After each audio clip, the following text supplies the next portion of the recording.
High বন্ধুরা, আজ আমি এসেছি বাবার বাড়ির দেশে। মা বাবা নেই তো কি হয়েছে। হ্যাঁ, আমার বাবার বাড়ির পাশেই আমার দিদির বাড়ি। মা বাবা না থাকলে তো আর বাবার বাড়িতে মানে সেরকম হয় না। তাই আমি আজকে দিদি বলল যে আয়, তাই দিদির বাড়িতে আসলাম। এসে এখন সকালবেলায় সব খাওয়া হলো, থামস আপ, তারপরে চা মিষ্টি খাওয়া হয়েছে। এটা আমার দিদির বাড়ি। এখন আমরা দুপুরবেলায় খেতে বসবো। আমার এই যে বড়দি, এটা মেজদি, আর আমার এই দিদির বাড়িতে আমি এসেছি। দিদি হাই কর, হাই হাই কর সবাই, হাই কর। আর মেয়েরা মুখ দেখাবে না, ওরা লজ্জা পায়। এখন আমরা খেতে বসবো, তাই দিদি কী কী আয়োজন করেছে সেটা আমি দেখাচ্ছি আপনাদের।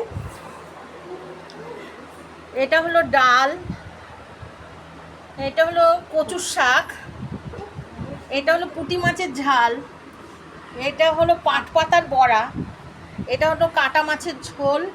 এছাড়াও অনেক কিছু করেছে। আর এটা হলো আমড়ার চাটনি, তাছাড়া দই মিষ্টি। আর এই তো ভাতের হাঁড়ি, ভাত গরম গরম সব কিছু। তা তোমরা যদি কারোর খেতে ইচ্ছে করে আমার দিদির বাড়ি চলে এসো। আজ এই পর্যন্ত, পরে বিকেলে আবার শ্যুট করব, তারপর ছাড়বো।